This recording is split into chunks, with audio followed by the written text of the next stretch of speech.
नमस्कार दोस्तों। क्या कभी तुम्हें ऐसा लगा है कि तुम्हारा दिमाग तुम्हारे नियंत्रण में नहीं है? तुम किसी बात को सोचने की कोशिश करते हो, लेकिन वही पुराना डर, वही गुस्सा, वही शक फिर से लौट आता है। जैसे कोई अदृश्य ताकत तुम्हारे अंदर बैठी हो, जो यह तय करती हो कि तुम्हें कब खुश होना है, कब परेशान होना है और कब हार मान लेनी है। कभी सोचा है ऐसा क्यों होता है? क्यों हमारी सोच पर हमारा अधिकार नहीं होता, जबकि हम मानते हैं कि हम सोचते हैं? किताब एंटर योर ओटीपी इसी सवाल से शुरुआत करती है। यहाँ ओटीपी का मतलब है ऑप्टिमल थॉट प्रोसेस, यानी ऐसा दिमाग जो सिर्फ सोचता नहीं बल्कि सही दिशा में सोचता है। लेखक कहता है कि तुम्हारा दिमाग इस दुनिया की सबसे शक्तिशाली मशीन है, लेकिन यह वही मशीन है जिसका सबसे ज्यादा गलत इस्तेमाल किया गया है। हम सोचते हैं कि हमारे विचार हमारे हैं, लेकिन सच्चाई यह है कि हमारे ज्यादातर विचार उधार लिए हुए होते हैं, किसी से सुने हुए, किसी से सीखे हुए या किसी डर की वजह से अपनाए हुए। हर सुबह जब तुम जागते हो, तुम्हारा दिमाग बिना तुम्हारी अनुमति के वही पुराने हजारों विचार दोहराना शुरू कर देता है। वही गुस्सा, वही शिकायतें, वही तुलना, जैसे तुम्हारा मन किसी पुराने रिकॉर्ड पर फंसा हुआ हो जो बार बार चल रहा है। तुम सोचते नहीं, तुम केवल प्रतिक्रिया देते हो। तुम चुनते नहीं, तुम वही दोहराते हो जो पहले से भीतर जमा है। और यहीं से शुरू होता है असली भ्रम, क्योंकि हमें लगता है कि हम सोच रहे हैं, लेकिन असल में सोच कोई और रहा होता है, वह सिस्टम जो भीतर बना हुआ है। लेखक कहता है कि अगर तुम अपने विचारों को नहीं देख रहे तो तुम अपने विचारों के गुलाम हो। अब जरा सोचो, कितनी बार तुमने किसी से झगड़ा सिर्फ इसलिए किया क्योंकि उसने कुछ कहा, लेकिन असल में गुस्सा पहले से तुम्हारे भीतर मौजूद था।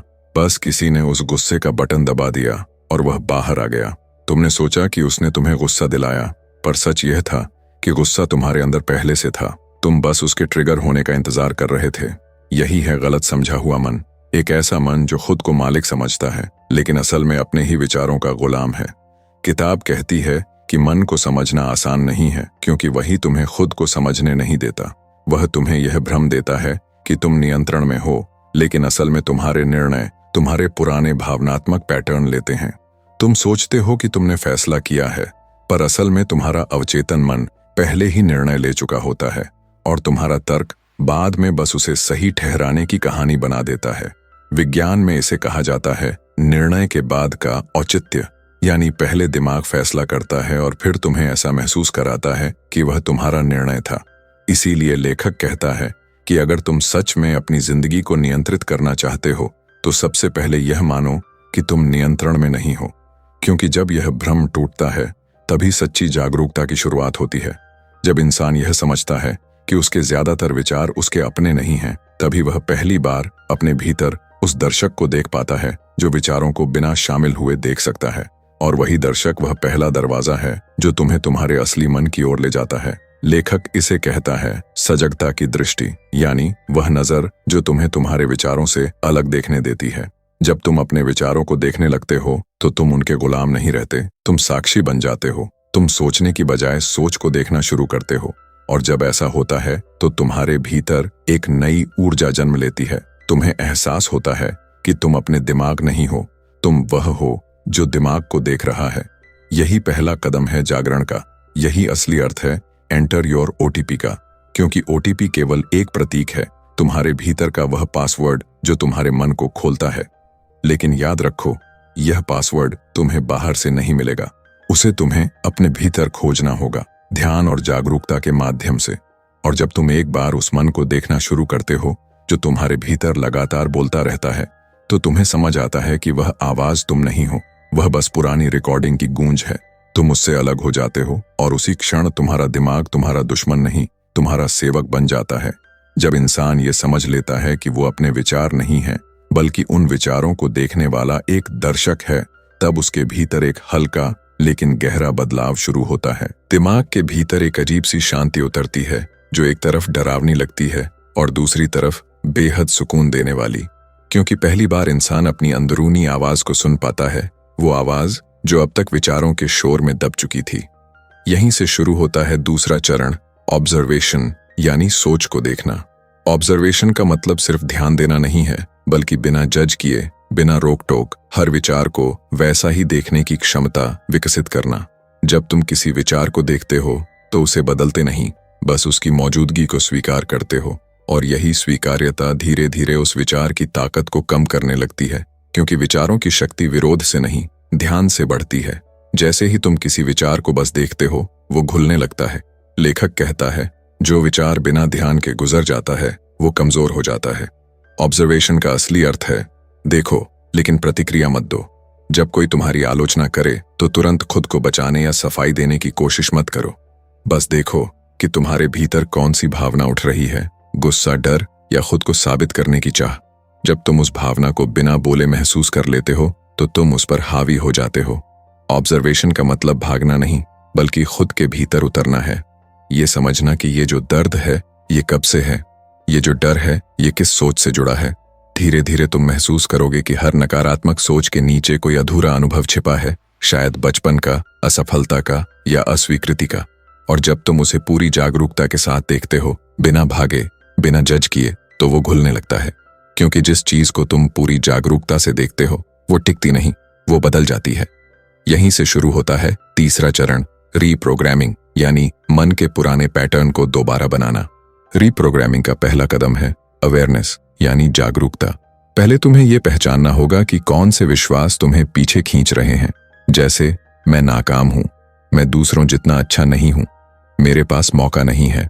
इन पुराने विश्वासों को पहचानना सबसे जरूरी है। दूसरा कदम है रिप्लेसमेंट, यानी उन्हें बदलना। हर पुराने विश्वास की जगह नया विश्वास डालना, लेकिन सिर्फ दोहराकर नहीं, उसे महसूस करके। अगर तुम कहते हो मैं सीखने वाला इंसान हूं, तो उसे अपने भीतर महसूस करो जैसे ये बात पहले से तुम्हारे जीवन का हिस्सा है। क्योंकि तुम्हारा अवचेतन मन तर्क नहीं समझता, वो भावनाएं और कल्पना समझता है। इसलिए जब तुम किसी नए विश्वास को सच्चे मन से महसूस करते हो तो दिमाग के अंदर एक नया रास्ता बनता है, एक नई दिशा। तीसरा कदम है रीइंफोर्समेंट, यानी नए विचार को बार बार मजबूत करना। हर दिन छोटे छोटे सबूतों से अपने मन को यह दिखाना कि नया विश्वास सच है। अगर तुम कहते हो मैं अनुशासित हूं, तो सुबह कुछ मिनट ध्यान लगाओ। वो छोटा सा काम तुम्हारे दिमाग को यह संकेत देगा कि नया पैटर्न बन रहा है। धीरे धीरे लगातार अभ्यास से तुम्हारा अवचेतन मन इस नए विश्वास को सच्चाई मानने लगता है। लेखक कहता है, मन तुम्हारी बातों पर नहीं, तुम्हारे सबूतों पर भरोसा करता है। यानी जब तुम बार बार किसी नए व्यवहार को साबित करते हो तो पुराना व्यवहार अपने आप कमजोर पड़ जाता है। धीरे धीरे तुम्हारा दिमाग ऑटोमेटिक प्रतिक्रिया देना बंद करता है और सचेत होकर जवाब देना शुरू करता है। अब तुम सोच में बहते नहीं, सोच को चुनते हो। इस प्रक्रिया की सबसे बड़ी चुनौती है निरंतरता, क्योंकि मन हमेशा अपनी पुरानी आरामदायक जगह पर लौटना चाहता है। वो कहेगा, क्यों बदलना, सब ऐसे ही तो जी रहे हैं। लेकिन वही आवाज तुम्हारा जाल है। किताब बताती है, हर बार जब तुम अपने आराम के घेरे से बाहर निकलते हो तो तुम्हारा अवचेतन मन विरोध करता है, क्योंकि उसके लिए नया पैटर्न खतरे जैसा लगता है। पर अगर तुम उस विरोध को भी देखते रहो तो वही विरोध तुम्हारे बदलने की शुरुआत बन जाता है। धीरे धीरे तुम्हारे विचार शांत होने लगते हैं। जो बातें पहले तुम्हें परेशान करती थीं, अब वो बस जानकारी बन जाती हैं, भावना नहीं। यही है एक रीप्रोग्राम्ड माइंड की पहचान, जहां तुम अपनी सोच के मालिक बन जाते हो। सोच तुम्हारे ऊपर हुकूमत नहीं करती। कभी गौर किया है, जब तुम किसी काम में पूरे आत्मविश्वास के साथ जुटते हो और अचानक अंदर से एक हल्की सी आवाज उठती है, क्या मैं सच में ये कर पाऊंगा? बस वही पल होता है जब तुम्हारा दिमाग अपना खेल शुरू करता है। वही दिमाग जिसे तुम्हें आगे बढ़ाना चाहिए, वो तुम्हें पीछे खींचने लगता है। दिमाग बहुत चालाक होता है, उसे शांति पसंद नहीं, उसे हलचल चाहिए, डर चाहिए और लगातार उलझे हुए विचार चाहिए। तुम सोचते हो कि तुम सोच रहे हो, लेकिन सच्चाई ये है कि दिमाग तुम्हें सोचने पर मजबूर कर रहा है।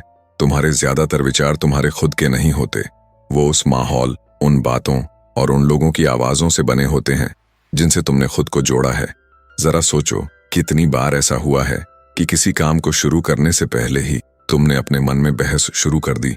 अगर मैं असफल हो गया तो क्या होगा? लोग क्या सोचेंगे? शायद ये मेरे बस की बात नहीं है। यही है विचारों का जाल, एक मानसिक कैद खाना जहां हर सोच एक नया ताला बन जाती है।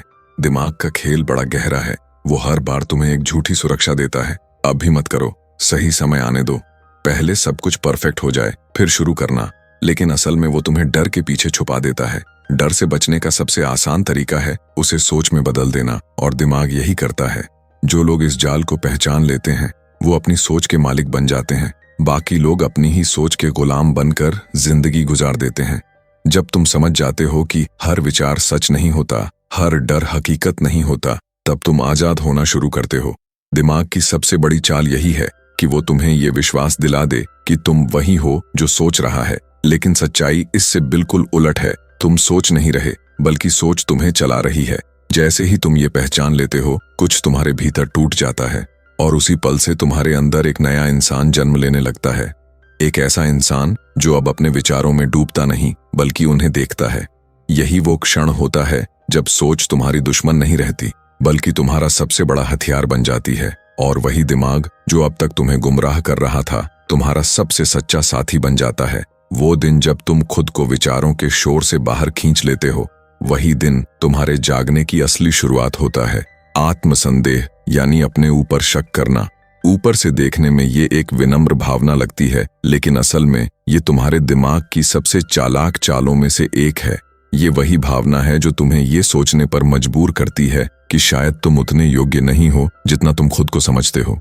लेकिन सच्चाई ये है कि ज्यादातर बार ये संदेह विनम्रता नहीं, बल्कि डर का एक सुंदर रूप होता है। देखो, दिमाग हमेशा दो चरम सीमाओं पर झूलता रहता है। एक तरफ होता है अहंकार जो कहता है मुझसे बेहतर कोई नहीं, और दूसरी तरफ होता है आत्मसंदेह जो कहता है शायद मैं कुछ भी नहीं। और मजे की बात यह है कि दोनों ही झूठ हैं। दोनों एक ही सिक्के के दो पहलू हैं जो तुम्हें सच्चाई से दूर रखकर नियंत्रण में रखना चाहते हैं। आत्मसंदेह शुरू होता है तब जब तुम्हारा दिमाग असफलता से बचना चाहता है। वो तुम्हें कहता है अगर तुम कोशिश ही नहीं करोगे तो हारोगे भी नहीं। यानी दिमाग तुम्हें बचाता नहीं, बल्कि रोकता है। वो तुम्हें सुरक्षित रखता है, लेकिन धीरे धीरे अंदर से खोखला कर देता है। धीरे धीरे तुम अपने अंदर की आवाज सुनना बंद कर देते हो। तुम दूसरों की राय को सच मानने लगते हो। तुम्हारा दिमाग तुम्हें ये यकीन दिलाता है कि तुम बहुत यथार्थवादी हो, जबकि असल में तुम डरपोक बन चुके होते हो। हर फैसले के पीछे बस एक ही डर छिपा होता है, अगर सब गलत हो गया तो। पर सोचो, गलती करना कब से पाप बन गया? हर इंसान जिसने कुछ बड़ा किया, वो गलतियों की आग में जलकर ही निखरा है। फिर भी दिमाग चाहता है कि तुम हर कदम सोच समझ कर रखो, इतना सोचो कि आगे बढ़ ही न सको। आत्मसंदेह की सबसे खतरनाक बात यही है कि वो तुम्हें परफेक्ट बनने की झूठी तलाश में डाल देता है। तुम सोचते रहते हो कि तैयारी पूरी होनी चाहिए, समय सही होना चाहिए, माहौल अनुकूल होना चाहिए, और इसी इंतजार में पूरी जिंदगी निकल जाती है। अब ये समझना जरूरी है कि भरोसा और अहंकार एक जैसे नहीं होते। अहंकार कहता है मुझे सब पता है, मुझे किसी की जरूरत नहीं, जबकि सच्चा भरोसा कहता है मुझे नहीं पता कैसे होगा, लेकिन मैं कर लूंगा। भरोसा भीतर से आता है, अहंकार बाहर से। भरोसा शांत होता है, अहंकार शोर मचाता है। और जब ये दोनों टकराते हैं तो दिमाग उलझ जाता है। कभी तुम्हें जरूरत से ज्यादा आत्मविश्वासी बनाता है, और कभी तुम्हें पूरी तरह असुरक्षित महसूस करवाता है। कभी तुम सोचते हो कि तुम सब कुछ कर सकते हो, और अगले ही पल तुम्हें लगता है कि तुम कुछ भी नहीं कर सकते। यही है मानसिक झूला, जहां दिमाग तुम्हें ऊपर उठाता है सिर्फ इसलिए ताकि अगले ही मोड़ पर तुम्हें गिरा सके। जब तक तुम इस खेल को पहचान नहीं लेते, तुम उसके मोहरे बने रहोगे। पर जैसे ही तुम समझ जाते हो कि आत्मसंदेह असल में नियंत्रण का भ्रम है, सब बदल जाता है। क्योंकि हर बार जब तुम शक करते हो तो तुम ये मान लेते हो कि सब कुछ तुम्हारे नियंत्रण में होना चाहिए। लेकिन सच ये है कि नियंत्रण कभी तुम्हारे पास था ही नहीं। तुम्हारा काम बस इतना है, चलना, गिरना, फिर उठना। बाकी सब दिमाग की कहानी है। ओवरथिंकिंग एक ऐसी बीमारी है जो धीरे धीरे तुम्हारे दिमाग को खा जाती है, बिना दर्द दिए। शुरुआत में तुम्हें लगता है कि तुम बहुत विचारशील हो, कि तुम चीजों को गहराई से समझ रहे हो, लेकिन असलियत में तुम उसी जगह पर घूम रहे होते हो जहां से शुरुआत की थी। सोचना और ज्यादा सोचने में फर्क होता है। सोचना दिशा देता है, जबकि ज्यादा सोचना दिशा मिटा देता है। सोचना हल ढूंढता है, पर ओवरथिंकिंग शक पैदा करती है। सोचना तुम्हें जागरूक बनाता है, मगर ओवरथिंकिंग तुम्हें कैदी बना देती है। तुम्हें लगता है कि तुम सब कुछ नियंत्रित कर रहे हो, लेकिन सच ये है कि ओवरथिंकिंग एक मानसिक नशा है जो तुम्हें नियंत्रण का भ्रम देता है। तुम हर स्थिति, हर बातचीत, हर छोटे फैसले को बार बार तोड़कर देखने लगते हो। तुम सोचते रहते हो, उसने ऐसा क्यों कहा? क्या मैंने सही किया?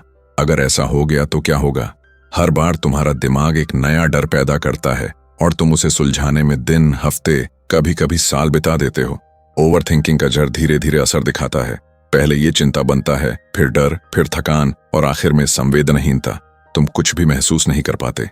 न खुशी, न प्रेरणा, न दर्द, बस एक निरंतर शोर, विचारों का शोर। लोग समझते हैं कि जो ज्यादा सोचता है वो ज्यादा बुद्धिमान होता है, लेकिन सच्चाई ये नहीं है। ओवर थिंकर बुद्धिमान नहीं, बल्कि ज्यादा डरे हुए होते हैं। ओवर थिंकिंग का असली ईंधन डर होता है। यह डर कि कहीं कुछ गलत ना हो जाए, और यही डर तुम्हें जीवन से काट देता है। जरा सोचो, जब भी तुम किसी बात को लेकर बहुत ज्यादा सोचते हो, क्या होता है? तुम्हारे लिए निर्णय लेना मुश्किल हो जाता है। हर नए विचार के साथ एक नया शक जुड़ जाता है, और धीरे धीरे तुम कुछ करने के बजाय बस सोचते रहते हो। बहुत से लोग इसी जाल में फंस जाते हैं। वो तैयारी के नाम पर अपने पूरे जीवन को टाल देते हैं। दिमाग की ये चाल बहुत सूक्ष्म होती है। वो तुम्हें यकीन दिलाता है कि अगर तुम थोड़ा और सोच लोगे तो सब कुछ साफ हो जाएगा। लेकिन सच्चाई ये है कि जितना ज्यादा सोचते जाओगे उतनी धुंध बढ़ेगी, क्योंकि स्पष्टता सोचने से नहीं, अनुभव से आती है। जब तक तुम किसी चीज को जीते नहीं, तब तक तुम्हारे सारे विचार सिर्फ अनुमान होते हैं, और अनुमान कभी भी सच्चाई को नहीं पकड़ पाता। ओवर थिंकिंग को खत्म करने का कोई जादुई तरीका नहीं है। तुम इसे रोक नहीं सकते, लेकिन इसे देखना सीख सकते हो। जब तुम्हें लगे कि तुम्हारे विचार बेकाबू हो रहे हैं, तो उन्हें रोकने की कोशिश मत करो। बस उन्हें देखो, जैसे बाहर बारिश होती है।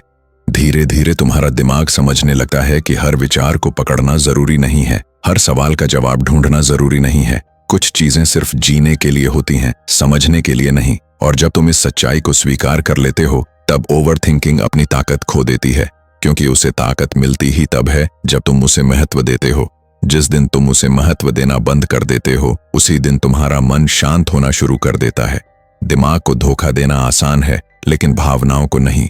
समस्या यह है कि हम सोचते हैं कि हम विचारों से चल रहे हैं, जबकि असल में हमारी हर सोच की जड़ में एक भावना छिपी होती है।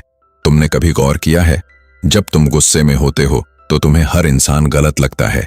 जब तुम खुश होते हो तो वही लोग अच्छे लगने लगते हैं। मतलब ये नहीं कि तुम्हारी सोच बदल गई, बल्कि तुम्हारा मूड बदल गया। और जब मूड बदलता है तो उसके साथ तुम्हारा नजरिया भी बदल जाता है। यही है इमोशन ट्रैप, वह अदृश्य पिंजरा जिसमें तुम्हारा दिमाग कैद है और तुम्हें लगता है कि तुम आजाद सोच रहे हो। भावनाएं इंसान की ताकत होती हैं, लेकिन जब वह दिशा से बाहर चली जाती है तो वही ताकत विनाश बन जाती है। तुम किसी बात पर ठंडे दिमाग से सोच नहीं पाते, क्योंकि हर बार कोई पुराना दर्द, कोई छिपा गुस्सा या कोई अधूरी चाहत तुम्हारे निर्णय को प्रभावित कर देती है। दिमाग सोचता है, लेकिन दिल तय करता है कि किस दिशा में सोचना है। इसीलिए तुम कई बार जानते हुए भी वही गलती दोहराते हो, क्योंकि जीत सोच की नहीं, भावना की होती है। इमोशन ट्रैप की सबसे खतरनाक बात यह है कि तुम्हें पता भी नहीं चलता कि तुम इसमें फंस चुके हो। तुम सोचते हो कि तुम बहुत तार्किक हो, लेकिन तुम्हारे तर्क की जड़ ही भावनात्मक होती है। तुम खुद को समझाते हो कि तुमने सोच समझकर फैसला लिया है, जबकि सच्चाई यह होती है कि तुमने वही किया जो उस पल तुम्हारा मूड चाहता था। हर भावना का एक प्रभाव होता है, वह तुरंत नहीं जाती, वह कुछ देर तक बनी रहती है। अगर तुमने गुस्से में कोई निर्णय लिया तो भले बाद में दिमाग शांत हो जाए, लेकिन उस निर्णय का असर तुम्हारी जिंदगी में बना रहेगा। इसलिए बुद्धिमान वह नहीं होता जो अपनी भावनाओं को दबा दे, बल्कि वह होता है जो उन्हें देख सके बिना उनमें डूबे। भावनाओं को नियंत्रित करना मतलब उन्हें मारना नहीं होता। इसका मतलब है उन्हें पहचानना, लेकिन उनके गुलाम न बनना। अगर तुम किसी से नफरत करते हो तो खुद से पूछो, क्या यह नफरत सच में उसी व्यक्ति के लिए है, या यह किसी पुराने दर्द की प्रतिक्रिया है? अगर तुम डर महसूस कर रहे हो तो खुद से पूछो, क्या यह डर किसी वास्तविक खतरे से है, या यह किसी पुराने अनुभव की छाया है? ज्यादातर भावनाएं वर्तमान की नहीं होती, वे अतीत की पुनरावृत्तियां होती हैं, और दिमाग उन्हें आज की सच्चाई बना देता है। जो इंसान इस पैटर्न को पहचान लेता है, वह धीरे धीरे अपने विचारों का मालिक बन जाता है, क्योंकि तब भावना उसे दिशा नहीं देती, बल्कि वह भावना को दिशा देता है। और यही वह पल होता है जब मन धीरे धीरे स्थिर होना शुरू करता है, जब दिमाग आदेश देना छोड़ देता है और सुनना शुरू करता है। तुम सोचते हो कि तुम अपने विचारों से जी रहे हो, लेकिन सच्चाई यह है कि तुम्हारे अधिकतर विचार उधार लिए हुए हैं। कभी माँ बाप से, कभी स्कूल से, कभी धर्म या समाज से, और कभी किसी मशहूर व्यक्ति से। तुम्हारे दिमाग ने इन बातों को सालों तक दोहराया है, और अब तुम्हें लगता है कि ये तुम्हारे खुद के विचार हैं, लेकिन असल में तुम एक प्रोग्राम हो जो दूसरों के लिखे कोड पर चल रहा है। बचपन से तुम्हें बताया गया कि क्या अच्छा है और क्या बुरा, किसे सम्मान देना है और किससे डरना है, किसे भगवान मानना है और किसे गुनहगार। तुम्हारे दिमाग ने कभी सवाल नहीं किया उसने सिर्फ रिकॉर्ड किया और अब वही रिकॉर्डिंग तुम्हारी पहचान बन चुकी है। यही है मन की कंडीशनिंग, जहां सोच तुम्हारी नहीं होती लेकिन तुम्हें यकीन दिला दिया जाता है कि वही तुम्हारी असली पहचान है। समाज चाहता है कि तुम अनुमान के मुताबिक चलो, यानी कि तुम्हारे विचार और व्यवहार पहले से तय हों। तुम्हारी पसंद, तुम्हारा डर, तुम्हारा गुस्सा, सब कुछ पहले से लिखा हुआ हो, क्योंकि जो इंसान खुद से सोचता है उसे नियंत्रित करना मुश्किल होता है, लेकिन जो इंसान सीखा हुआ सोचता है उसे दिशा देना बहुत आसान होता है। तुम्हें बचपन में सिखाया गया कि पैसा ही सफलता है, इसलिए जब तुम किसी गरीब इंसान को देखते हो तो तुम्हारा प्रशिक्षित दिमाग उसे कमतर समझने लगता है। तुम्हें बताया गया कि गलती करना शर्म की बात है, इसलिए तुम असफलता से भागते हो, उसे अपनाने की हिम्मत नहीं कर पाते। तुम्हें यह भी सिखाया गया कि भावनाएं कमजोरी हैं, इसलिए अब जब अंदर सब टूट चुका होता है तब भी तुम रो नहीं पाते। हर संस्कृति, हर धर्म, हर समाज इंसान को इस तरह ढालता है कि वह सिस्टम में फिट बैठ सके, और यह कंडीशनिंग इतनी गहरी होती है कि जब कोई तुम्हारे विश्वास पर सवाल उठाता है तो तुम्हें ऐसा लगता है जैसे तुम्हारे अस्तित्व पर हमला हो गया हो, क्योंकि अब तुम्हारा विश्वास ही तुम्हारी पहचान बन चुका है। तुम्हारा दिमाग अब अपनी नहीं बल्कि विरासत में मिली धारणाओं पर जी रहा है। मन की कंडीशनिंग की सबसे खतरनाक बात यह है कि यह आराम देती है। तुम्हें लगता है कि तुम सही रास्ते पर हो क्योंकि बाकी सब लोग भी वही रास्ता चल रहे हैं। तुम्हें सुरक्षा मिलती है भीड़ में क्योंकि वहां तुम्हें सवाल नहीं पूछने पड़ते, लेकिन सवाल न पूछने की यही आदत तुम्हें मानसिक गुलाम बना देती है। हर बार जब तुम किसी बात को बिना सोचे मान लेते हो, तुम अपने विचारों पर एक और ताला लगा देते हो। धीरे धीरे तुम्हारा मन विश्वासों का कब्रिस्तान बन जाता है, जहां नई सोच मरने से पहले ही दम तोड़ देती है। जो इंसान इस कंडीशनिंग को पहचान लेता है वो दूसरों से नहीं, खुद से सवाल करना शुरू करता है। वो खुद से पूछता है, क्या यह विचार सच में मेरा है या यह बस सीखा हुआ डर है जिसे मैं दोहरा रहा हूं? जब यह सवाल भीतर उठते हैं तो अंदर कुछ टूटने लगता है। वह नकली पहचान, वह सीखी हुई धारणा, और उसी दरार से तुम्हारी अपनी सोच पहली बार सांस लेती है। मन की कंडीशनिंग को तोड़ना आसान नहीं होता क्योंकि यह तुम्हें सुरक्षा, पहचान और समाज में स्वीकार्यता देती है। लेकिन जब तुम सच की खोज में निकलते हो तो सबसे पहले इन्हीं तीनों की बलि देनी पड़ती है, और वहीं से जागृति की असली शुरुआत होती है, जहां तुम सोचना नहीं बल्कि देखना शुरू करते हो कि तुम्हें क्या सोचने पर मजबूर किया गया था। एक समय आता है जब इंसान अपने ही भीतर फंस जाता है। वो पहचान जो उसने सालों तक बनाई होती है, उसका नाम, धर्म, पेशा, रिश्ते और आदतें, अचानक सब कुछ अर्थहीन लगने लगता है। ऐसा लगता है जैसे कुछ टूट रहा है, लेकिन असल में पहली बार कुछ खुल रहा होता है। पहचान का संकट यानी आइडेंटिटी क्राइसिस कोई मानसिक बीमारी नहीं है। ये उस क्षण का संकेत है जब तुम्हारा झूठा अहंकार, वो नकली मैं, अपनी पकड़ खोने लगता है। जरा सोचो, जब तुम कहते हो मैं हूं तो उसके बाद क्या आता है? मैं हिंदू हूं, मैं गरीब हूं, मैं सफल हूं, मैं बुद्धिमान हूं, मैं बदकिस्मत हूं। हर मैं के बाद जो जुड़ता है वही तुम्हारी कृत्रिम पहचान है। यही पहचान तुम्हें कई हिस्सों में बांट देती है। तुम पूरे नहीं रह जाते बल्कि भूमिकाओं में बंट जाते हो। कभी बेटे की भूमिका, कभी बॉस की, कभी शिकार की, कभी विजेता की। इन सभी भूमिकाओं को निभाते निभाते तुम खुद को भूल जाते हो। फिर एक दिन जब ये सारी भूमिकाएं टूट जाती हैं, जब कोई रिश्ता खत्म हो जाता है, नौकरी चली जाती है या समाज तुम्हें नजरअंदाज कर देता है, तब तुम्हारे भीतर एक सवाल उठता है, अगर ये सब नहीं रहा तो मैं कौन हूं? वही होता है पहचान का संकट। दिमाग में एक अजीब सी खालीपन की गूंज सुनाई देती है। वो डरावना लगता है क्योंकि अब कोई लेबल नहीं बचता जो तुम्हें परिभाषित कर सके, लेकिन असल में वही खालीपन तुम्हारा असली चेहरा है जो अब तक नकाबों के नीचे दबा हुआ था। तुम्हारा दिमाग हमेशा पहचान चाहता है क्योंकि पहचान से उसे स्थिरता मिलती है। उसे पता होता है कि वह कौन है, किसके साथ है और किसके खिलाफ है। लेकिन जैसे ही तुम पहचान से बाहर निकलने लगते हो, दिमाग बेचैन हो जाता है। वो तुम्हें पुराने नामों, पुराने रिश्तों और पुराने दर्दों से फिर से बांधने की कोशिश करता है, क्योंकि उसके लिए तुम्हारा बदलना उसका मरना होता है। इसी वजह से ज्यादातर लोग इस बिंदु पर रुक जाते हैं। वे वापस अपने पुराने मैं में लौट जाते हैं, चाहे वो झूठा ही क्यों ना हो, क्योंकि झूठ में उन्हें स्थिरता मिलती है और सच में अस्थिरता। लेकिन जो आगे बढ़ता है वो समझने लगता है कि मैं सिर्फ एक विचार है, एक कहानी जो लगातार बदलती रहती है। हर अनुभव के बाद तुम्हारा दिमाग उस कहानी में थोड़ा थोड़ा बदलाव करता रहता है। जब ये समझ भीतर उतरती है तो इंसान पहली बार देख पाता है कि उसकी पहचान दरअसल उसकी कैद थी, और जब वो कैद गिरती है तो भीतर एक गहरी शांति फैल जाती है, क्योंकि अब कुछ साबित करने की जरूरत नहीं रहती, न खुद को न दुनिया को। अब तुम कौन हो, ये सवाल भी महत्व खो देता है, क्योंकि अब तुम जानते हो तुम वो नहीं हो जो तुम्हें बताया गया था। तुम वो हो जो सबके जाने के बाद भी बचा रहता है। इंसान की सबसे बड़ी गलतफहमी यही है कि वो अपनी जिंदगी पर पूरा नियंत्रण रखता है। उसे लगता है कि अगर सब कुछ उसकी योजना के अनुसार चले तो सब ठीक रहेगा। लेकिन सच्चाई ये है कि जिंदगी किसी की योजना से नहीं चलती, और यही सच्चाई इंसान को सबसे ज्यादा डराती है। इस डर से बचने के लिए दिमाग एक झूठी कहानी गढ़ता है, नियंत्रण की कहानी। वो कहता है सब कुछ तेरे हाथ में है, और ये भ्रम इतना मीठा होता है कि इंसान इसे छोड़ना नहीं चाहता। सोचो जरा, हम कोशिश करते हैं कि अपने रिश्ते, हालात, मौसम, लोगों की राय, यहाँ तक कि अपने विचारों को भी कंट्रोल करें।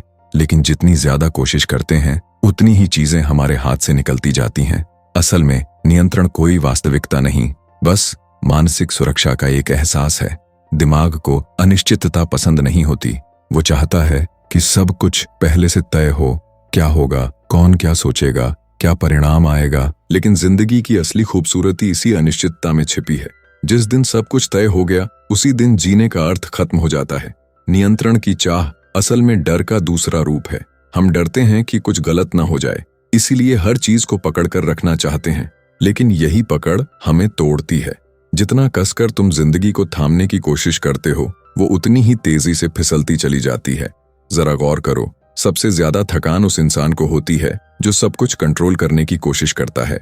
हर व्यक्ति, हर घटना, हर परिणाम, सब उसकी उम्मीदों के मुताबिक चलना चाहिए। और जब वैसा नहीं होता तो गुस्सा, चिंता और अपराध बोध हावी हो जाते हैं। लेकिन असली सच ये है कि नियंत्रण का ये भ्रम ही हमारी पीड़ा की जड़ है, क्योंकि हम उस चीज को नियंत्रित करने की कोशिश करते हैं जो कभी हमारे वश में थी ही नहीं। वो इंसान जो नियंत्रण छोड़ देता है वो भाग्यवादी नहीं बनता, बल्कि जागरूक बनता है। वो समझ जाता है कि जिंदगी को दिशा देने के लिए उसे पकड़ने की जरूरत नहीं, बस देखने की जरूरत है। सच्चा नियंत्रण वहीं से शुरू होता है जहां पकड़ खत्म होती है। जब तुम किसी स्थिति को जैसे है वैसे देख पाते हो, बिना उसे अपने हिसाब से बदलने की कोशिश किए, तभी तुम असली शक्ति को छूते हो। क्योंकि नियंत्रण की सच्ची परिभाषा है चीजों को चलाना नहीं, बल्कि उन्हें समझना। और समझ तभी आती है जब मन शांत होता है, जब वो परिणाम की चिंता से मुक्त होता है। तुम्हें कुछ भी नियंत्रित नहीं करना, बस इतना जानना है कि हर चीज अपने नियमों से चल रही है, तुम्हारे नहीं, प्रकृति के। और जब तुम इस बात को सच में स्वीकार कर लेते हो तो भीतर का संघर्ष खत्म हो जाता है। तुम्हारा मन अब जिंदगी से नहीं लड़ता, बल्कि उसके साथ बहता है। यही बहाव ही असली स्वतंत्रता है, क्योंकि जो बहना सीख जाता है उसे नियंत्रण की जरूरत नहीं पड़ती। हम सोचते हैं कि हमारे विचार हमारे नियंत्रण में हैं, लेकिन सच्चाई इससे उलट है। असल में हमारे विचार ही हमें नियंत्रित कर रहे होते हैं। हर बार जब हमें लगता है कि हमने किसी चीज को समझ लिया है, तब वास्तव में हमने बस एक नया भ्रम पकड़ लिया होता है।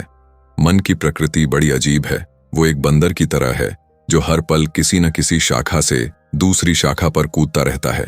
कभी वो अतीत में भटकता है, कभी भविष्य में दौड़ता है, कभी डर में फंसता है तो कभी उम्मीद में उलझता है। और इस लगातार भागदौड़ में वो वर्तमान को खो देता है, वो एकमात्र पल जिसमें असली जीवन घटता है। हम अक्सर कहते हैं कि हमें अपने विचारों पर नियंत्रण पाना है, लेकिन जरा सोचो, नियंत्रण का मतलब क्या है? नियंत्रण का मतलब होता है विचारों से लड़ना, उन्हें रोकने या दबाने की कोशिश करना। और जितना तुम इनसे लड़ते हो, ये उतने ही शक्तिशाली होते जाते हैं, क्योंकि मन का एक नियम है, जिससे तुम भागते हो वो तुम्हारा पीछा करता है। सच्ची समझ ये नहीं कि विचारों को रोक दिया जाए, सच्ची समझ ये है कि विचारों को देखा जाए, बस देखा जाए, बिना किसी निर्णय के, बिना किसी प्रतिक्रिया के। जब तुम सिर्फ देखने वाले बन जाते हो, तब तुम महसूस करते हो कि विचार आते हैं और फिर चले जाते हैं। और जैसे जैसे तुम्हारी यह देखने की क्षमता बढ़ती है, मन की पकड़ ढीली पड़ने लगती है। यही असली जागरूकता की शुरुआत है। वहीं से तुम समझने लगते हो कि तुम और तुम्हारे विचार दो अलग चीजें हों। विचार तो बदलते रहते हैं, लेकिन जो देखने वाला है वो हमेशा स्थिर रहता है, शांत, अडिग और निर्भय। जब ये समझ भीतर उतर जाती है, तब तुम अनुभव करते हो कि अब मन तुम्हें नहीं चला रहा, बल्कि तुम मन को चला रहे हो। यही वह क्षण है जब सोच का सर्वोत्तम रूप सामने आता है। यहाँ मन अब तुम्हारा मालिक नहीं, बल्कि तुम्हारा साधन बन जाता है। वो तुम्हारे आदेश पर सोचता है, तुम्हारे उद्देश्य पर केंद्रित होता है। अब तुम केवल सोच नहीं रहे होते, तुम वास्तव में समझ रहे होते हो। यही मन का सबसे ऊंचा विकास है, जब सोच की जगह शांति ले लेती है, जब विचारों की जगह स्पष्टता खड़ी होती है और जब तुम अपने ही जीवन के साक्षी बन जाते हो। लेकिन यह यहीं खत्म नहीं होता। जो इस अवस्था को सच में छू लेता है वो समझ जाता है कि दुनिया को बदलने की कोशिश करने से पहले उसे खुद को देखना होगा, बिना किसी झूठ के, बिना किसी बहाने के और सबसे जरूरी बिना किसी डर के। जब इंसान यह समझ लेता है कि उसका सबसे बड़ा दुश्मन बाहर नहीं बल्कि उसके भीतर है, तभी असली परिवर्तन शुरू होता है। यह परिवर्तन किसी युद्ध या तलवार से नहीं होता, यह समझ से होता है। क्योंकि हर बार जब कोई भ्रम टूटता है तो एक नई स्वतंत्रता जन्म लेती है। सबसे बड़ा भ्रम यह है कि हमें सब कुछ पता है, दूसरा भ्रम यह है कि हमारा दर्द दूसरों की वजह से है, और तीसरा भ्रम यह कि जब समय सही होगा तब जीवन भी सही हो जाएगा। लेकिन सच्चाई यह है कि ये सभी बातें झूठ हैं और यही झूठ हमें भीतर से बांधे रखते हैं। ज्यादातर लोग खुद को समझने की कोशिश ही नहीं करते, वे बस दूसरों को दोष देते रहते हैं, कभी समाज को, कभी व्यवस्था को, कभी अपने रिश्तों को। लेकिन सच्चाई यह है कि जब तक तुम खुद को नहीं समझोगे तब तक तुम वही गलती बार बार दोहराओगे। बस चेहरे बदलते रहेंगे, परिस्थितियां बदलती रहेंगी, लेकिन तुम्हारा पैटर्न वही रहेगा। इसलिए जागरण का पहला कदम है सच्ची ईमानदारी, अपने साथ क्रूर और निष्ठुर ईमानदारी। ये स्वीकार कर लेना कि मैं ही अपने भ्रमों का निर्माता हूँ, मेरे डर, मेरा गुस्सा, मेरा दुख, ये सब मेरी ही रचनाएं हैं। और जब यह बात भीतर तक उतर जाती है तब इंसान किसी को दोष देना छोड़ देता है। वो समझने लगता है कि अगर स्रोत मैं हूं तो समाधान भी मुझ में ही है। यही समझ भीतर की शांति लाती है, क्योंकि तब तुम बाहरी परिस्थितियों के गुलाम नहीं रहते। अब यह मायने नहीं रखता कि लोग क्या कहेंगे, कौन साथ देगा, कौन छोड़ जाएगा, क्योंकि अब तुम बाहर से नहीं भीतर से संचालित हो रहे होते हो। यही असली जागरण है, जहां विचार तुम्हें नहीं चलाते बल्कि तुम विचारों को दिशा देते हो, जहां भावनाएं तुम्हें बहा नहीं ले जाती बल्कि तुम उन्हें पहचानते और समझते हो, जहां दुनिया तुम्हें परिभाषित नहीं करती बल्कि तुम खुद अपनी परिभाषा बनाते हो। और जब ऐसा होता है तब जीवन जटिल नहीं लगता, क्योंकि अब तुम उससे लड़ नहीं रहे होते, बस उसे देख रहे होते हो। जैसे कोई शांत व्यक्ति नदी के बहाव को देखता है तब समझ आता है कि सब कुछ बदल रहा है और उसी बदलाव में ही स्थायित्व छिपा है। यही असली संदेश है। जागरण कोई अचानक होने वाली घटना नहीं बल्कि एक सतत प्रक्रिया है। हर बार जब तुम किसी भ्रम को पहचान लेते हो तुम थोड़ा और मुक्त हो जाते हो। हर बार जब तुम किसी डर को बिना भागे देख लेते हो तुम थोड़ा और सच्चे हो जाते हो। और शायद यही जीवन का असली उद्देश्य है, खुद को जानना, खुद को स्वीकारना और धीरे धीरे उस इंसान में बदलना जिसे तुम भीतर से हमेशा बनना चाहते थे। एक समय ऐसा आता है जब इंसान महसूस करता है कि सोच का भी एक अंत होता है, क्योंकि सोच हमेशा सीमाओं के भीतर काम करती है, जबकि समझ उन सीमाओं से बहुत आगे होती है। जिसे हम सर्वोत्तम सोच प्रक्रिया कहते हैं, उसका अर्थ केवल बेहतर तरीके से सोचना नहीं है बल्कि उस बिंदु तक पहुंचना है जहां सोच की आवश्यकता ही समाप्त हो जाती है। वहां जवाब विचारों से नहीं बल्कि जागरूकता से आते हैं। सोच हमेशा तुलना करती है, क्या अच्छा है, क्या बुरा है, क्या सही है, क्या गलत है। लेकिन जागरूकता किसी पक्ष में नहीं होती, वह बस देखती है, बिना प्रतिक्रिया के और बिना किसी निर्णय के। यही वह क्षण होता है जब इंसान भीतर से हल्का महसूस करने लगता है, क्योंकि अब उसके पास हर सवाल का जवाब नहीं होता, पर हर जवाब की बेचैनी भी नहीं होती। अब उसे हर बात को समझने की जरूरत नहीं पड़ती, बस देखने की क्षमता विकसित हो जाती है। वो समझ जाता है कि हर विचार, हर भावना और हर इच्छा बस एक लहर की तरह है जो आती है और फिर चली जाती है, और वह खुद उस सागर की तरह है जो इन सब लहरों को समेटे हुए भी कभी नहीं बदलता। इस अवस्था में सर्वोत्तम सोच प्रक्रिया कोई साधन नहीं रहती, वह साधना बन जाती है।